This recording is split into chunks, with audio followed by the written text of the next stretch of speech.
मंगळवेढा तालुक्यातील आंधळगाव येथील कैलासवासी रामचंद्र विठोबा अवताडे बहुउद्देशीय सामाजिक संस्थेतर्फे सोलापूर श्रमिक पत्रकार संघात आरो फिल्टर पाणी मशीन भेट देण्यात आली आहे। मंगळवेढा तालुक्यातील आंधळगाव येथील कैलासवासी रामचंद्र विठोबा अवताडे बहुउद्देशीय सामाजिक संस्थेतर्फे सोलापूर श्रमिक पत्रकार संघात आरो फिल्टर पाणी मशीनचे उद्घाटन पार पडले। हा समारंभ उद्योजक जयदीप रत्नपारखी व मोना रत्नपारखी यांच्या हस्ते झाला। यावेळी बोलताना जयदीप रत्नपारखी यांनी समाजाची पाण्याची तहान भागविणे हे महान कार्य असून कैलासवासी रामचंद्र अवताडे यांच्या स्मरणार्थ राबविण्यात येणारा हा उपक्रम प्रेरणादायी असल्याचे सांगितले। आपल्या सेवेमध्ये राहून आज एखाद्या प्रशासकीय सेवेमध्ये असताना सुद्धा एवढा समाज मनाशी जोडला जाणारा अधिकारी हा एकमेव उदाहरण म्हणजे अंकुश आहे असं मला म्हणायचं आहे। आपण पाहतोय आज समाजामध्ये तुमच्या सामाजिक जीवनामध्ये आपण बरेचपणे पाण्याविषयी बघतोय।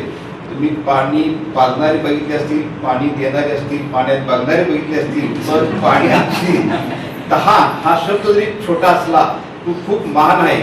आणि ह्या तहान आणि त्यात आता तसं पाहिलं तर लोकशाहीतला सगळ्यात मोठा स्तंभ पत्रकारिता, पत्रकारांची तहान भागवणं हे फार मोठं कार्य म्हणजे संपूर्ण समाजाला तहान भागवण्याचं श्रेय आज अंकुश अवताडे या बहुउद्देशीय संस्थेच्या माध्यमातून करत आहेत। आतापर्यंत एक चौथा हा 5वा प्लॅनचा हा मी साक्षीदार आहे।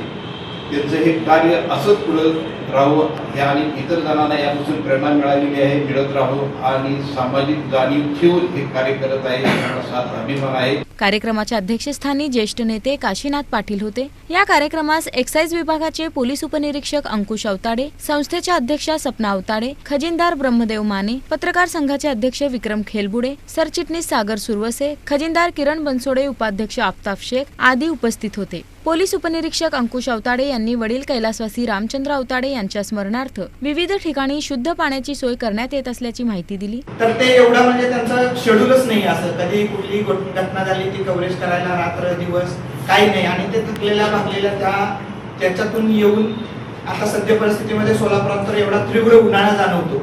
तर त्याच्यामुळे मग मी आफताबला सांगितलं की आपण ते तो आफताबने सांगितलं की छोटे खाणी फिल्टर लागेल आम्हाला। मी त्यांना सांगितलं की लगेच बसवूया इथं, त्याच्या माध्यमातून फक्त फिल्टर प्लांट बसवून ये नाहीये तर ते रुटीन मध्ये कंटिन्यू कसं चालेल हा मेंटेनन्स पण मी संस्थेच्या माध्यमातून पाहतोय।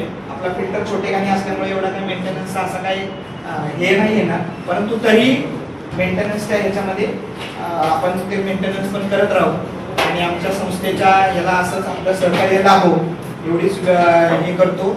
आणि जिल्हाभरामध्ये आपण एक सामाजिक संस्थेचा एक आदर्श अशी सामाजिक संस्था नावारूपाला येईल त्याच्यामध्ये आपण पण आम्हाला हातभार लावावा एवढी विनंती करतो। अध्यक्षीय भाषणात काशीनाथ पाटील यांनी हा उपक्रम समाजासाठी प्रेरणादायी असल्याचे सांगितले। प्रत्येक ठिकाणी समाजासाठी काहीतरी केलं पाहिजे। आमची माझी बऱ्याच वेळा चर्चा असते आणि त्यांचं मत आहे की आपण समाजासाठी काहीतरी करू आणि समाजासाठी करण्याची जाणीव या अंकुशमध्ये आहे। आणि आज मंगळवेढा असेल, पंढरपूर असेल, सोलापूर असेल, आज तुमच्या श्रमिक पत्रकार की हे जे आहेत हे एस टी महामंडळ असेल किंवा हे तुमचं श्रमिक की तुम्हाला उन्हातानामध्ये कुठेही जाऊन फिरावं लागतं, जावं लागतं, ज्या ठिकाणी घटना घडतात तिथं जातो, पण आल्यानंतर आपणाला पिण्यासाठी स्वच्छ पाणी आणि थंड पाणी मिळालं तर आपणाला कुठेतरी आत्म्याला एक समाधान वाटतं। ते समाधान आज मला वाटतं विक्रम तुम्हाला त्या माध्यमातून मिळेल। प्रास्ताविक आफताब शेख यांनी केले, सूत्रसंचालन मंगेश लामकाने यांनी केले तर आभार सागर सुरवसे यांनी मानले।